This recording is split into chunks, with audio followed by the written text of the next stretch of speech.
დიდი ალბათობით დღეს დაკავებულების სასამართლო პროცესები ხვალ იქნება პირველების ინფორმაციით სახელმწიფო ბრალდება აღკვეთღონიძებად შევა პატიმრობის შუამდგომლობით სასამართლოში რა თქმა უნდა ადვოკატები გირაოს შუამდგომლობით მიმართავენ სასამართლოს მოუყვებიან მოსამართლეებს ბრალდებულებთან დაკავშირებით ვინ რატომ და რამდენი ლარის ოდენობით ითხოვს გათავისუფლდნენ დაკავებულების ხდომათა დარბაზი და რა გადაწყვეტილებას მიიღებს სასამართლო ამ ეტაპზე უცნობია თუმცა პრაქტიკა აჩვენებს, რომ ყველა დაკავებულს, ვის სასახლის ღობის საქმესთან დაკავშირებით დააკავა და ხელბორკილები დაადო, საგამოძიებო უწყებამ ყველა პატიმრობაში გაუშვეს საქალაქო სასამართლოში, შესაბამისად ადვოკატებს არ აქვთ მოლოდინი, რომ სასამართლო ობიექტურ და სამართლიან გადაწყვეტილებას მიიღებს.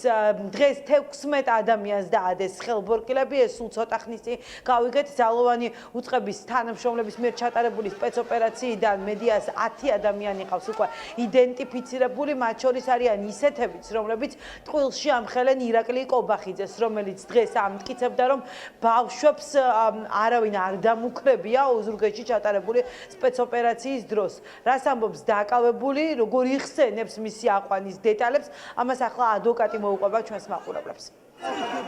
სიმონი პრინციპში ამ ეტაპზე თავს ხსნობს აკავების მომენტში, მაშინ როდესაც იმყოფებოდა ის საკუთარ სახლში, ოზურგეთში, სპეცრაზმი ჩაატარა სპეცოპერაცია, ავტომატები დაადეს მასას და მის მცირეწლოვან ახლობელსაც, მათსავ ბავშვებს, ერთი 10 წლის, მეორე 12 წლის, ედავებიან როგორც თვითმფრინავი პოლიციაზე ძალადობას, ნამდვილად აცხადებს, რომ ის იყო ადგილზე უბრალოდ პრეზიდენტის ადმინისტრაციის გარეთ შენობასთან, არათუ ძალადობას, არამედ უშუალოდ შეხლა შემოხლის ფაქტსაც კი არ ადასტურებს. უბრალოდ ერთი გასათვალისწინებელი ფაქტორი არის, რომ საქმე გვაქვს 22 წლის ახალგაზრდასთან, რომელიც არის ობოლი და სოფლის მეურნეობას ეწევა სოფელში, ოზურგეთში, ცხოვრობს ახლობლების სახლში. კადრებში ჩანს სიმონის შესახებ დაახლოებით 2 საათის წინ და 2 საათია ვეძებ უბრალოდ რომ მომენახულებინა ადამიანი. მეორე სართულზე ავიდნენ იქაც და მის მახლობელმაც იგივე მითხრა, რომ პრაშტუწმოვან ბავშვებსაც იარაღი მიუშველეს და დაადეს. ასევე მეცოდ. ფაქტიურად ჩვენთვის უცნობია ჯერჯერობით რა იქნება ბრალი, ან როდის მიმართავენ სასამართლოს. რაც შეეხება დავით გიუნაშვილს, ეს არის 70 წელს ასაკს მიღწეული კაცი, რომელიც არის ცხინვალიდან იძულებით გადაადგილებული დევნილი და რომელიც აპროტესტებდა რუსულ რეჟიმს, რომელიც დგას ყველა პროევროპულ აქციაზე. აქ მნიშვნელოვანია, რომ ის არის მშვიდობიანი აქციის მონაწილე. არანაირ ძალადობაში მას მონაწილეობა არ მიუღია, არანაირი სტრატეგიული ობიექტის დაკავებაში მას მონაწილეობა არ მიუღია. მისი ახსნა განმარტებით ის იდგა უბრალოდ და აპროტესტებდა მშვიდობიანად ქვეყანაში არსებულ ვითარებას. რაც შეეხება დავით ღურსკაიას, რომელსაც 3 წლის ბავშვი ყავს, დილის 5 საათზე შეუვარდნენ სახლში. ისიც ამბობს, რომ არანაირი ძალადობა მისი მხრიდან არ ყოფილა და არ განხორციელებულა არავის მიმართ.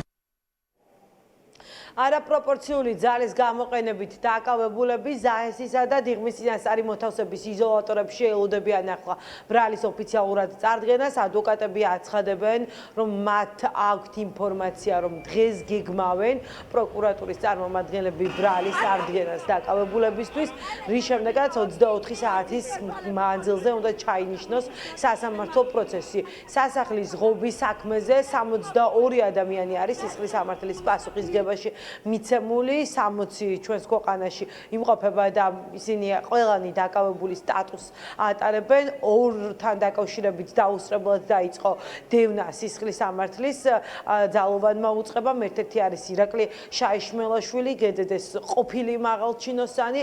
რაც შეეხება კიდევ ერთ პირს, დღეს გახდა ცნობილი, რომ მან 4 ოქტომბრის შემდეგ საქართველოს დატოვა, თუმცა ჯერჯერობით ვინაობას არასაჯაროვებს შინაგან საქმეთა სამინისტრო. ვინ არის ეს ადამიანი, ვის მიმართაც სისხლის სამართლის დევნა არის დაწყებული. რაც შეეხება ძებნის გამოცხადებას, ამას შესაბამისი პროცედურები აქვს. სავარაუდოდ 1 თვის ვადაში ძალოვანი უწყება ორივე პირის მიმართ საერთაშორისო ძებნას გამოაცხადებს.